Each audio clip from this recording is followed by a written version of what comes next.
Assalamualaikum dan selamat berjumpa lagi. Sekali lagi saya Sabuli bin Sakinding.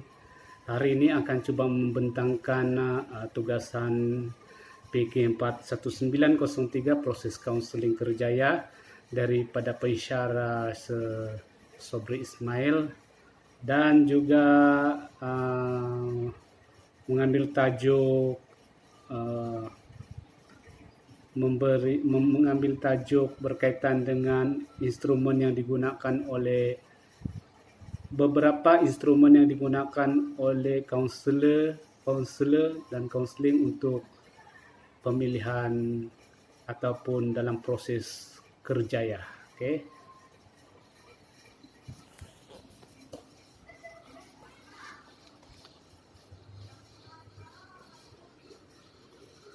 Oke, kita akan melihat yang ini. Coba tunggu dulu.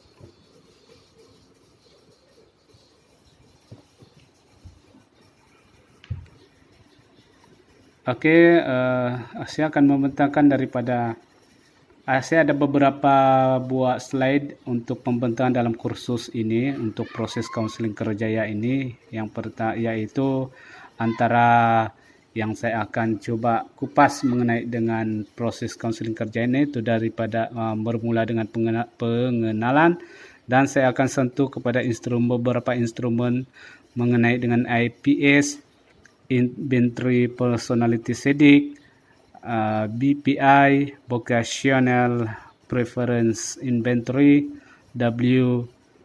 WVI, Value Inventory, dan SDS Self-Directed Search, dan juga TNC Self-Concept Scale, seterusnya kepada kesimpulan dan rujukan. Okey, pengenalan untuk tugasan ini adalah beberapa instrumen yang akan kita guna dalam mengukur dan menilai kerjaya individu, yaitu sebagai salah satu untuk ujian psikometrik. Boleh diaplikasikan oleh kaunselor kerjaya dalam membantu individu memiliki kerja yang selaras dengan ciri-ciri ujian psikometrik. Juga boleh diaplikasikan untuk membantu institusi pendidikan dan pekerjaan dalam memilih calon pelajar atau pekerja yang sesuai di institusi masing-masing. Ini adalah beberapa jenis instrumen yang digunakan, yaitu digunakan sebagai ujian psikometrik, telah digunakan oleh kaunselor dalam bidang kerjaya untuk membantu individu dalam melihat kecenderungan dan minat mereka berdasarkan keputusan penilaian menggunakan instrumen atau borang penilaian kerjaya. Pertama, yaitu IPS ataupun dikenali juga sebagai Inventory Personality SIDIC. IPS ini yaitu salah satu ujian untuk mengenal pasti ciri-ciri atau trait-trait personality individu. Ujian personality ini adalah ujian yang mempunyai format jawapan ya atau tidak. Respon individu kepada trait-trait yang terkandung dalam ujian dikatakan dapat menerangkan ciri-ciri personality individu. Dan Inventory Personality SIDIC atau IPS atau singkatannya IPS mempunyai 15 skala yang mampu mengenal pasti 15 ciri-ciri personality individu.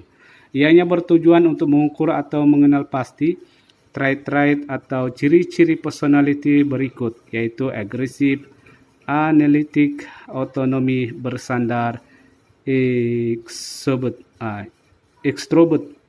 intelektual introvert, kepelbagaian, ketahanan, kritik diri, mengawal, menolong, sokongan, struktur, dan pencapaian. Alat ukuran ini juga mengandungi skala penipuan untuk menentukan kejujuran responden dalam menjawab item ujian. Ini dia kalau Pak coba menipu dalam menjawab soalan ini, dia akan kenal pasti juga. Oke, berhati-hati ya dengan IPS. Ini adalah contoh borang yang telah saya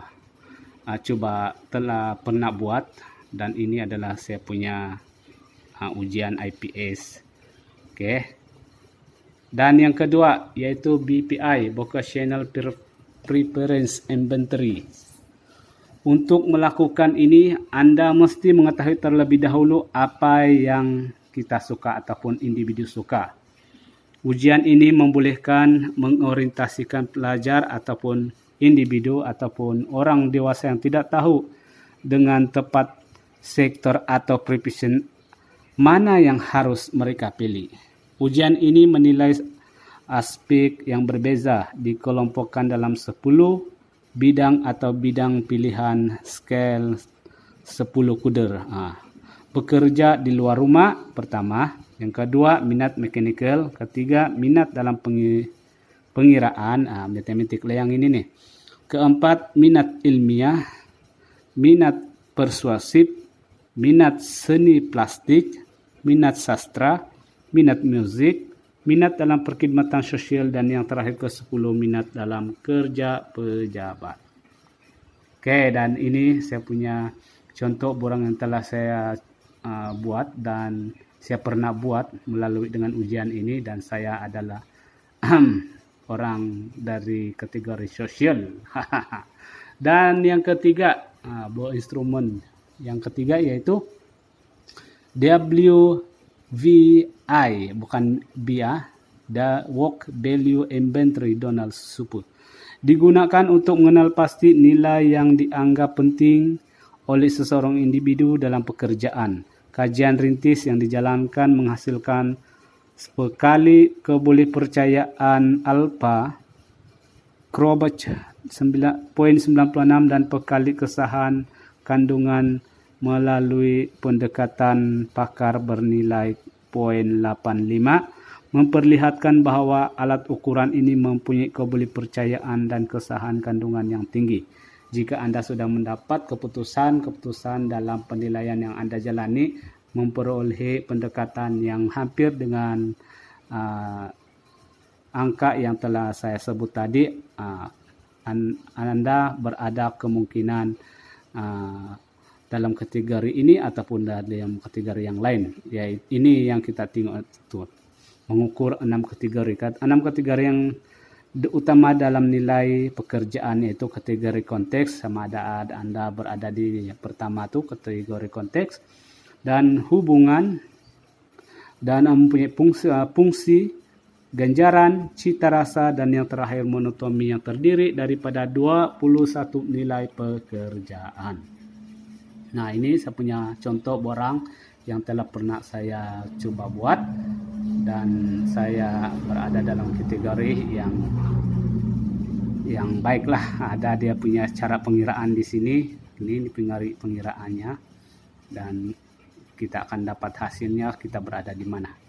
Oke, ini yang keempat yaitu SDS, Self Directed Search.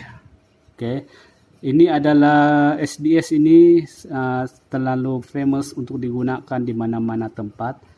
Oke, dan orang yang membuat instrumen ini yaitu seorang orang yang bernama John L. Holland.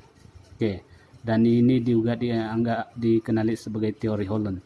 Teori Holland telah mengkategorikan individu kepada salah satu daripada 6 kategori yang diberikan oleh Holland berdasarkan pengamatannya terhadap budaya masyarakat Amerika. Nah, ini diperkenalkan di Amerika lah. Di Malaysia sudah ada juga. Dan 6 personel tersebut yaitu kita akan tahu selalunya akan ada orang, ia akan digambarkan melalui dengan bentuk yaitu hexagon kah, bentuk 5 ke 6 sudut tuh. 6 sudut. Yaitu sudut pertama mewakili realistik, kedua investigatif, artistik, social, enterprising, dan konvensional. Konvensional ini kita akan tahu lah apa konvensional ini dari segi kemahiran ini. Dan setiap jenis personality terbentuk hasil daripada interaksi antara pelbagai desakan kebudayaan dan personal, termasuklah rakan sebaya, pewarisan biologi, keluarga, kelas sosial, budaya, dan persekitaran fizikal daripada interaksi antara individu Dengan faktor-faktor ini, individu akan menyukai aktiviti tertentu dan tidak kepada aktiviti-aktiviti yang lain. Oke, ini pun cantik juga untuk ujian personality kerjaya individu. Ini saya punya contohnya. Oke. Dan yang kelima adalah Kinesis Self-Concept Scale, yaitu dibangunkan dengan menggunakan pendekatan rasional yang terdiri daripada item positif dan negatif yang memberikan respon jawapan berbentuk skala Likert 5 mata. Untuk tujuan kaunseling, ia dapat mengenal pasti 8 komponen yang membentuk konsep kendiri, yaitu identiti kendiri, kepuasan kendiri, tingkah laku kendiri, kendiri fisikal, kendiri moral, dan etika, kendiri yang pribadi, kendiri keluarga, dan yang terakhir kendiri sosial. Ia juga mempunyai skala khusus yang digunakan untuk mengukur kritikan diri. TNCSC atau lebih dikenali juga dengan TNC, seelok-eloknya ditadbir dalam bilik yang selesa dan kondusif, yaitu mempunyai peralatan asas seperti kerusi, meja, kipas angin, dan jauh daripada kebisingan serta gangguan. Karena ada tempat yang tenang, tidak ada gangguan. Calon yang mengambil ujian juga perlu diingatkan untuk mematuhi segala arahan yang telah disediakan.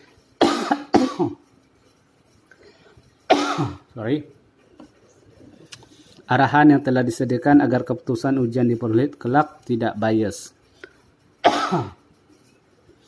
dan bebas daripada dipengaruhi oleh unsur-unsur yang boleh menjejaskan keputusan sebenar diri calon semasa menjawab inventory tersebut. Oke, dan ada juga saya pernah menjalani ujian ini. Ini adalah contohnya, contoh borang tersebut yang pernah saya buat.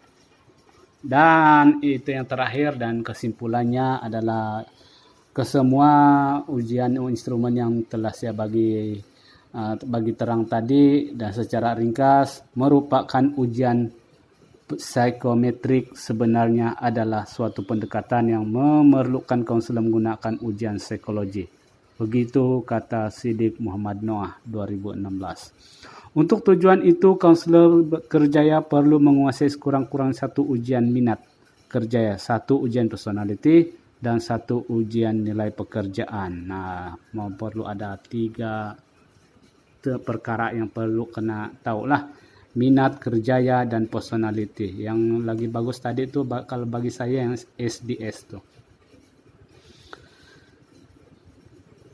Pekerjaan sebelum mereka boleh dianggap mempunyai kompetensi minimum dari segi penguasaan ujian psikologi dalam melaksanakan perkhidmatan bimbingan dan kaunseling kerjaya. Okey, inilah ada rujukan. Saya merujuk kepada pelopor SDS tadi, yang pelopor SDS yang Tulin adalah merupakan seorang warga luar negara lah, daripada Eropah. Tapi kita ada juga pelopor untuk menerjemahkan kepada bahasa Melayu, yaitu Siddiq Noah. Dia merupakan salah seorang yang telah mengaplikasikan ujian-ujian personality individu ini di Malaysia. Oke, sekian dan terima kasih. Oke, sebentar tadi saya telah siap membentang tugasan untuk proses kaunseling kerja. Saya harap semua paham dan mudah dipahami. Dengan itu saya ucapkan selamat salam. Dengan itu saya ucapkan selamat. Dengan itu saya ucapkan sekian dan terima kasih.